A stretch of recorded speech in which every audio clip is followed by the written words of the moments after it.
Hello friends, आज के इस वीडियो में आप सभी का स्वागत है। इसमें हम करेंगे क्लास 10th का साइंस। ठीक है, आज हम करेंगे दूसरा लेक्चर हमारा पर्यावरण चैप्टर का। ये 15th चैप्टर है। ठीक है, लगता है लास्ट है, एक और चैप्टर होगा इसके बाद।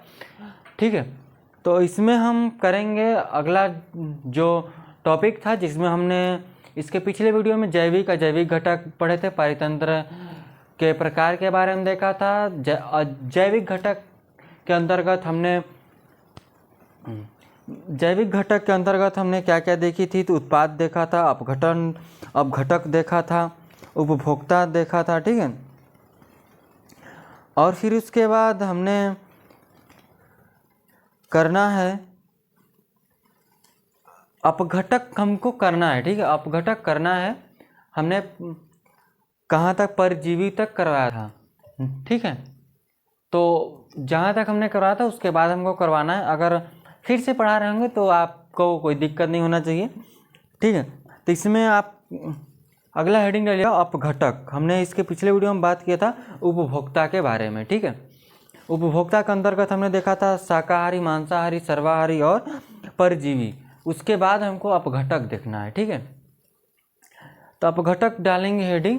अगर हम बता दें, देखिए क्लास 10th यूपी बोर्ड वालों के लिए है यह लेक्चर बेसिक, और यूपी बोर्ड वालों का टाइम टेबल भी आ गया है, जो हम उसके बारे में भी वीडियो बनाने वाले हैं। मतलब कई दिन हो गए उसको आए हुए, लेकिन आज हम बनाएंगे। फिर उसके बाद आपको कौन कौन सा दिन, कौन कौन सा पेपर है वो सब देखेंगे। ठीक है, तो अभी शुरू कर लेते हैं आज का लेक्चर, जिसमें हमको करना है क्या, अपघटक। क्या करना है, हेडिंग डालिएगा अपघटक। हम इस चैप्टर का नाम क्या है, हमारा पर्यावरण। ठीक है, फर्स्ट लेक्चर जाकर देखिए, थोड़ा सा लंबा हो गया है, कोई ना, आप देख सकते हैं। ठीक है,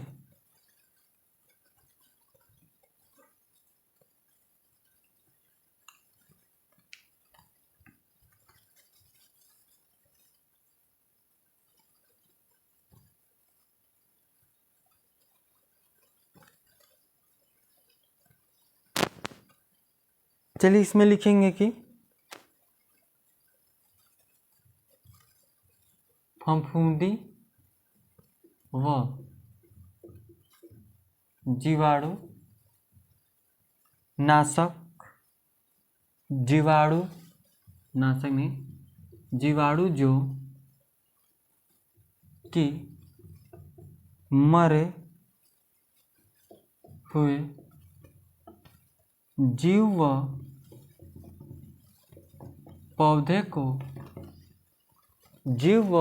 को, ये हमको लगता है हम पढ़ा है, जटिल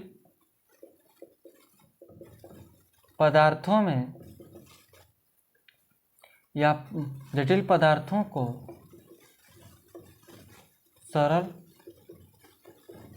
पदार्थों में अपघटक शायद हम पढ़ाए हैं। ठीक है, इसके पिछले वीडियो में पढ़ाए हैं, तो फिर से देख लीजिए, कोई दिक्कत नहीं है।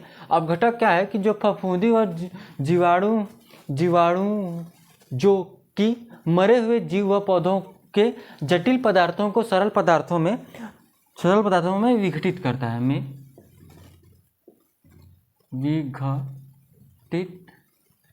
विघटित कर देता है। ठीक है, ये हम पढ़ाए हैं, लेकिन फिर से देख लीजिए, कोई दिक्कत नहीं है। एक बार और देख लीजिए, लिखेंगे इस प्रकार अपघटक स्रोतों की भरपाई में मदद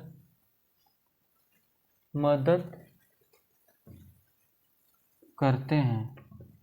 इस तरह अपघटक स्रोतों की भरपाई में मदद करते हैं। ठीक है, बात समझ में? अपघटक क्या है, जो वैसा जीव, मतलब फफूंदी व जीवाणु जो कि मरे हुए जीव व पौधों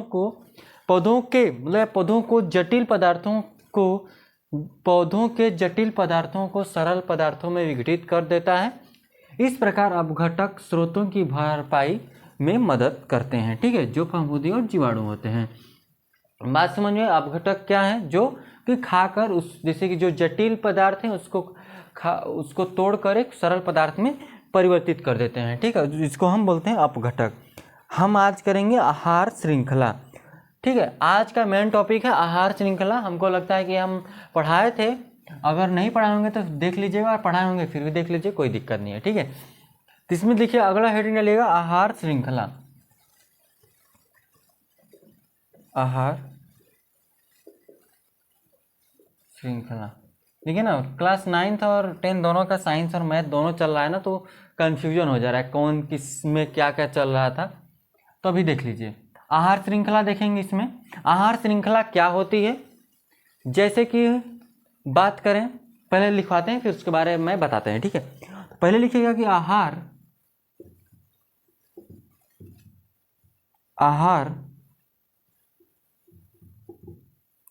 श्रृंखला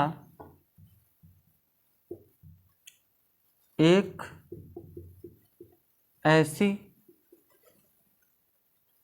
श्रृंखला, ऐसे लिखेंगे, कैसे श्रृंखला लिखेंगे, ऐसे लिखिए श्रृंखला, क्या दिक्कत है। श्रृंखला है जिसमें एक जीव, आहार श्रृंखला एक ऐसी श्रृंखला है जिसमें एक जीव दूसरे जीव पर निर्भर रहता है, दूसरे जीव पर या जीव को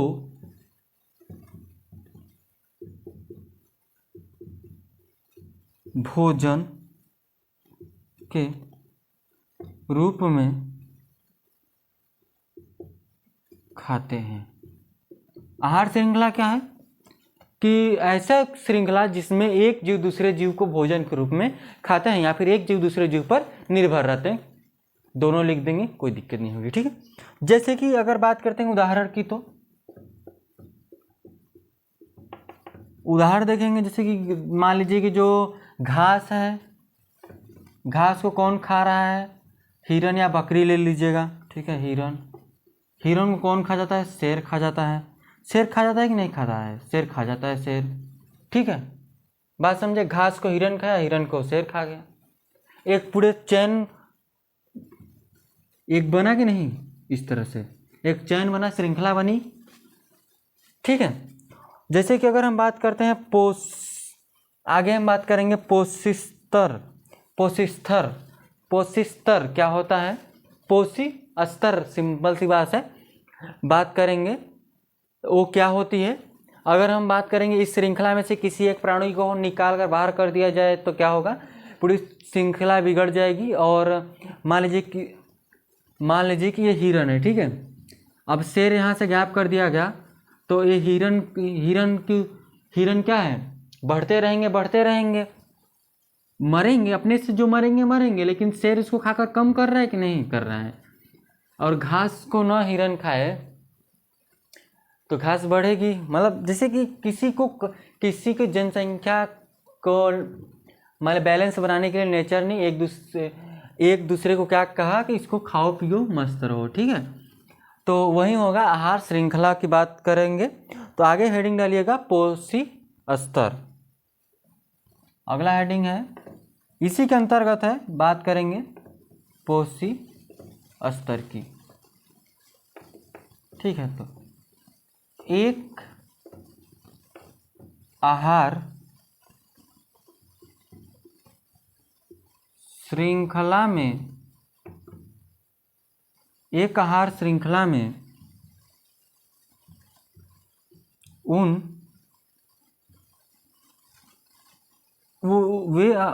जैसे क्या बोला है कि पोषी स्तर जो है, हेडिंग है कि एक आहार श्रृंखला में उन जीवों या फिर उन जैविक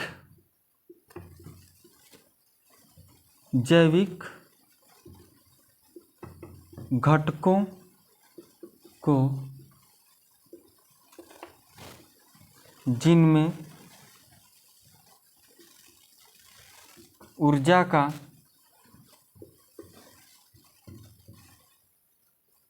ऊर्जा का स्थानांतरण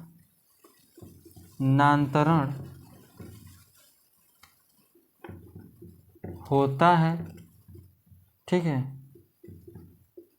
पोसी स्तर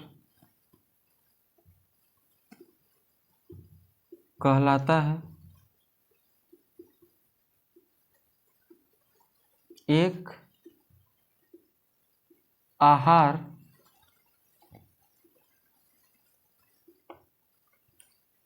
श्रृंखला में ऊर्जा का स्थानांतरण होता रहता है, ठीक है, स्थानांतरण। एक आहार श्रृंखला में ऊर्जा का स्थानांतरण एक दिशा में होता है।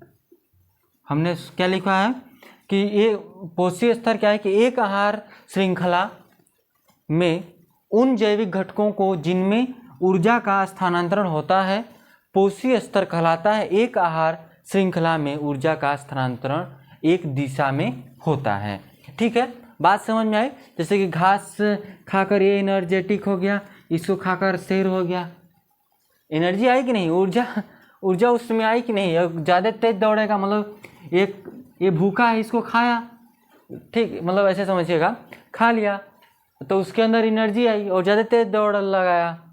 अब मान लीजिए ये भूखा था, इसको खा लिया, ये मस्त रहेगा एकदम, खाकर एनर्जेटिक हो गया, मतलब उसमें ऊर्जा आ गई, ठीक है। इसकी बात हो गई। तो आगे बढ़ेंगे इसके आगे क्या है कि ऊर्जा से प्राप्त, जैसे सूर्य से प्राप्त ऊर्जा के बारे में बात कर लेते हैं। मतलब पर्यावरण देख रहे हैं तो थोड़ा सा इसके बारे में बात कर लेंगे, ठीक है। हमने क्या क्या दिखा, अपघटक, आहार श्रृंखला, पोषी स्तर के बारे में अंतर्गत ही और सारे जो हेडिंग आएंगे वो होंगे, ठीक है। तो आपको समझ में आ रहे होंगे, अगर आपको नहीं समझ में आ रहे होंगे तो आप एक बार कमेंट कर लीजिएगा, ठीक है, जो भी दिक्कत आती है आपको, ठीक है। चलिए इसको हम ऊपर वाले को इरेज करेंगे, इसको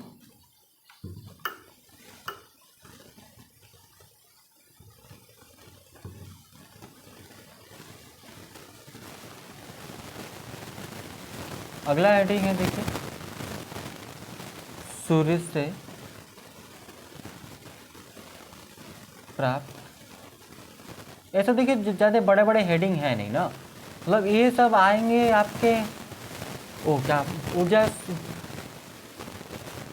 क्या था, आहार श्रृंखला के अंतर्गत ही सारे हेडिंग अभी हम पढ़ रहे हैं, ठीक है, जिसमें हम ऊर्जा से प्राप्त, मतलब सूर्य से प्राप्त ऊर्जा की बात कर रहे हैं, जिसमें लिखेंगे कि हरे पौधे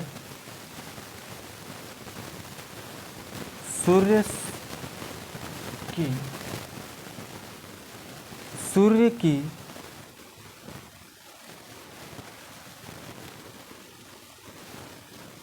ऊर्जा का 1% भाग ही, जिसे पौधे क्या करते हैं, हरे पौधे सूर्य की ऊर्जा का 1% भाग ही क्या करते हैं, वो भाग ही या भाग जो पत्तियों में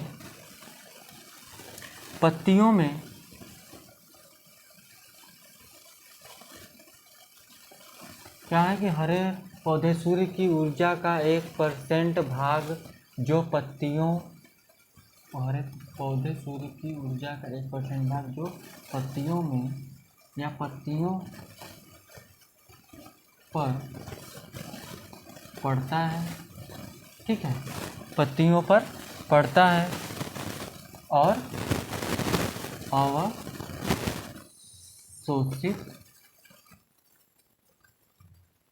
होता है। क्या?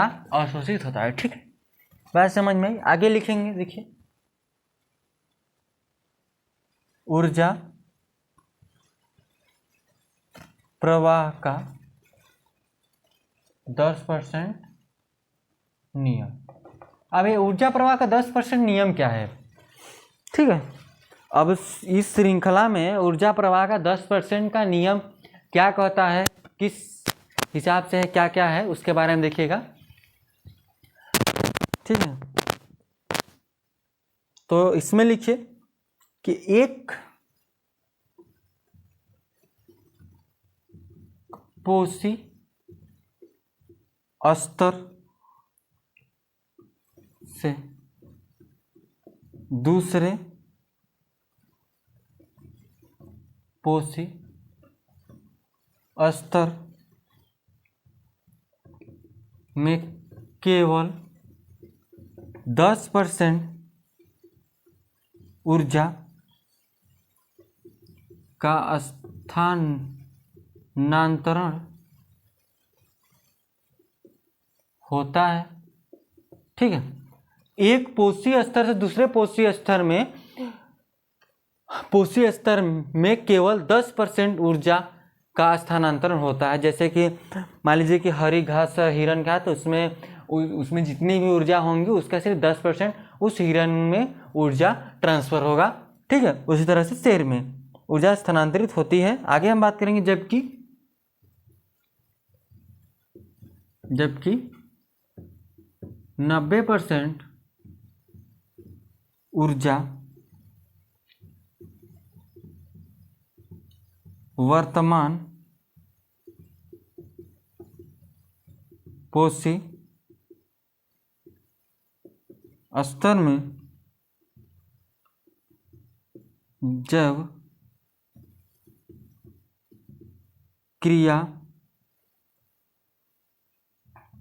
क्रियाओं में उपयोग होती हैं,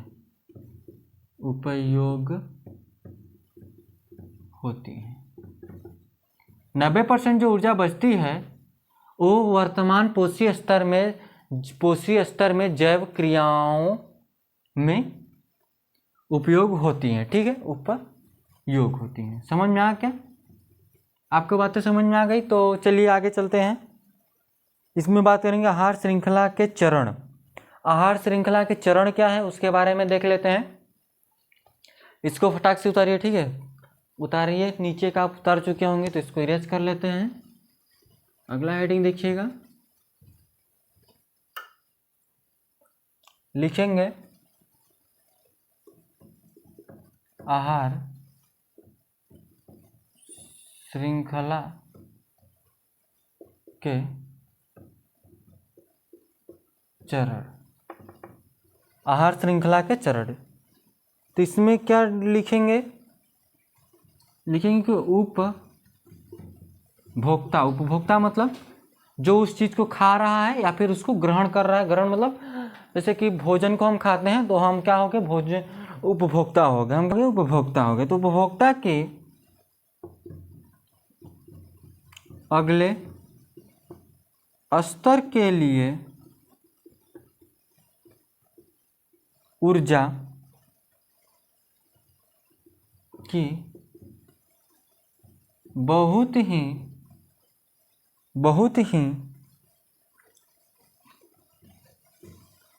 कम मात्रा उपलब्ध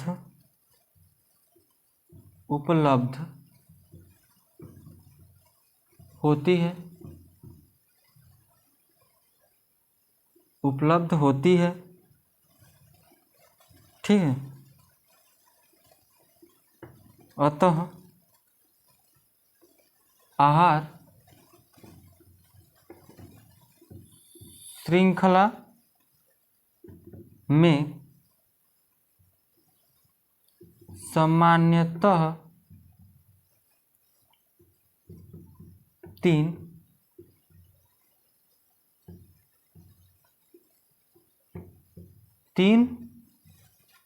अथवा 4 चरण ही होते हैं। जो आहार श्रृंखला के चरण हैं, उपभोक्ता के अगले स्तर के लिए ऊर्जा की बहुत ही कम मात्रा उपलब्ध होती है अतः आहार श्रृंखला में सामान्य जो चरण है 3 अथवा 4 चरण होते हैं। ठीक है, बात समझ में आई? तो आगे चलिए, इसमें आगे हम बढ़ेंगे। ठीक है,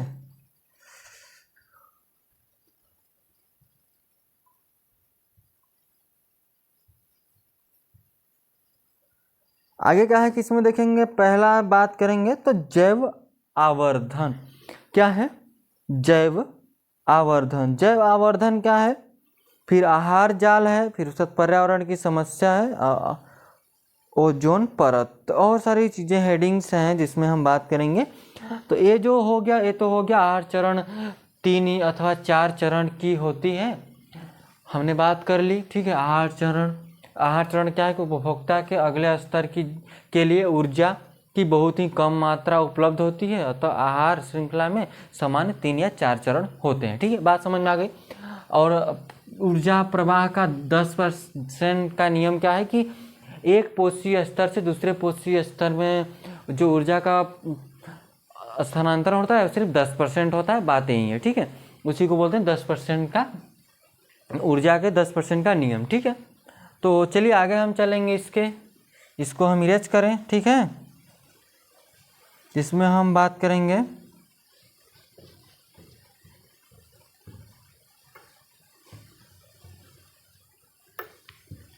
देखिए, बोर्ड पेपर के हिसाब से ये चैप्टर उतना इम्पोर्टेंट है नहीं, लेकिन हम इसको पढ़ा दे रहे हैं। ठीक है, ज़्यादा इससे क्वेश्चन नहीं पूछता है। हाँ, मतलब एक आध दो क्वेश्चन तो पूछ लेता है, लेकिन उतना नहीं पूछता जितना आपके सभी पिछले चैप्टरों से क्वेश्चन उठा कर देता है। जैसे कि आपके दर्पण से हो गए, इन सभी से चैप्टर से ज़्यादा क्वेश्चन बनाता है। ठीक है, वहाँ से क्वेश्चन आपसे पूछता है।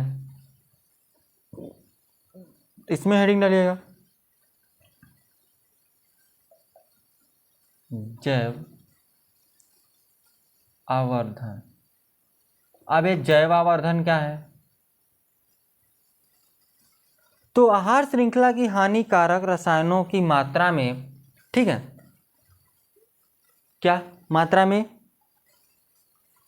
एक पोषीय स्तर दूसरे पोषीय स्तर में जाने पर वृद्धि होती है, उसे ही जैव आवर्धन कहते हैं। ठीक है, समझिए कैसे लिखेंगे। इसमें देखिए, लिखेंगे कि आहार श्रृंखला में हानिकारक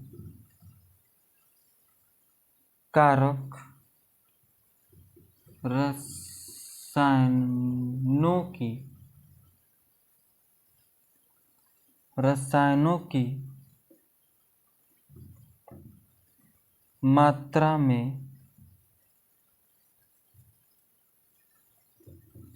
एक पोषीय स्तर में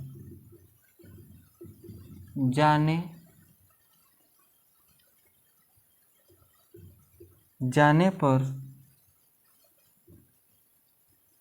वृद्धि होती है। आहार श्रृंखला में हानिकारक रसायनों की मात्रा में एक पोषी स्तर में जाने पर वृद्धि होती है, इससे जैव आवर्धन कहते हैं। ये ज़्यादा बड़ा बड़ा हेडिंग है नहीं ना, तो इसमें और लिखेंगे कि ऐसे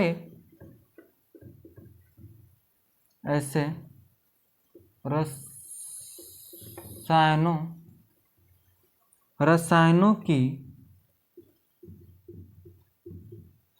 सबसे अधिक मात्रा मानव शरीर में होता है। जैव आवर्धन क्या है? आहार श्रृंखला में हानिकारक रसायनों की मात्रा में एक पोषीय स्तर में जाने पर वृद्धि होती है, इस स्तर से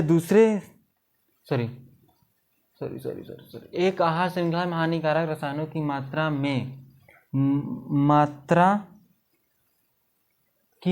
में एक, यहाँ लिखेंगे एक पोषी स्तर से, अभी क्या है गलत कहा रहा है, दूसरे पोषी यहाँ से लिखेंगे स्तर में जाने पर वृद्धि होती है। ठीक है, जाने पर वृद्धि होती है, इसे जैव आवर्धन कहते हैं। ऐसे रसायनों की सबसे अधिक मात्रा मानव शरीर में होती है। ठीक है, समझ में आई क्या? तो आगे है जैव आवर्धन। आपको समझना जैव आवर्धन क्या है कि मतलब जो भी जैसे कि जो भी हानिकारक हम अपने आहार श्रृंखला में जो भी हानिकारक रसायनों की मात्रा हम में प्रयोग करते हैं, जो भी चीज़ों में जैसे कि हम फलों में सब्जियों में कर रहे हैं, उसकी जो मात्रा है, जैसे कि पौधों में डालें तो पौधों में से हम लोग उसको खा लिए तो उसकी जो मात्रा है हम लोग के शरीर के अंदर भी आ जाएगी। सिंपल सी बात ये है, समझिएगा। ठीक है, तो अगला जो हेडिंग है आहार जाल। ठीक है, अगला हेडिंग डालिएगा आहार जाल। आहार जाल क्या होता है इसके बारे में हम देख लेते हैं। ठीक है, ये लंबा लेक्चर नहीं करेंगे, 26-27 मिनट हो गया, जिसमें हम बस एक और हेडिंग लिखवा रहे हैं आहार जाल। आहार जाल, आहार जाल क्या है? तो इसमें लिखेंगे कि आहार श्रृंखला के या आहार श्रृंखला आपस में प्राकृतिक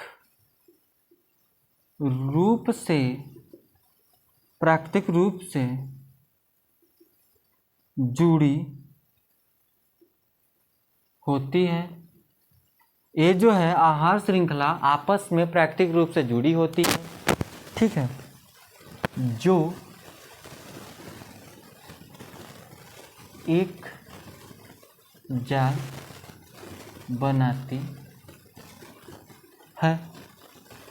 जाल, यह एक जाल बनाती है, उसे आहार जाल कहते हैं। उसे आहार जाल कहते हैं। ठीक है, उसे हम क्या कहते हैं? आहार जाल कहते हैं। ठीक है, आहार जाल क्या है कि आहार श्रृंखला आपस में प्राकृतिक रूप से जुड़े होते हैं, जो एक जाल बनाती है, उसे आहार जाल कहते हैं। अगर हम एक एग्जाम्पल लें, जैसे कि ज़्यादा वैसा नहीं, आहार जैसे कि अभी हमने देखा क्या कि घास था ना, घास को हिरन खा रहा था, हिरन को फिर शेर खा जा रहा था। ठीक है, अभी देखिए घास को कौन खा रहा है? घास को और कौन खा सकता है? बकरी भी खा सकती है, बकरी। ठीक है, घास को और कौन खा सकता है? टिड्डा, जानते हैं टिड्डा? टिड्डा खा सकता है। टिड्डा खा सकता है कि नहीं? टिड्डा हो गया, टिड्डा खाएगा। टिड्डा को कौन खा सकता है? टिड्डा को कौन खा सकता है? टिड्डा को मान लीजिए कि मेढक खा गया, मेढक। ठीक है, मेढक को और कौन खा लेगा? तो मेढक को मान लीजिए कि आपके सांप खा गया, सांप को और चील खा सकता है, चील को इस तरह से। और सांप को और क्या खा सकता है? सांप को मान लीजिए कि मोर खा गया, मोर को तो शेर भी तो खा सकता है मोर को ना, तो एक दूसरे से क्या हो गए? अटैच हुए कि नहीं? जैसे बकरी खाई तो बकरी को कौन खा सकता है? आपका मान लीजिए कि भेड़िया हो गया, फिर डायरेक्ट शेर भी तो खा सकता है। खा सकता है कि नहीं खा सकता? खा सकता है। बकरी को आदमी भी खा सकता है। आदमी खाता ही है बकरी बकरा, ठीक है। ये सब जैसे टिड्डा को और कौन खा सकते हैं? चिड़िया खा सकती है, चिड़िया।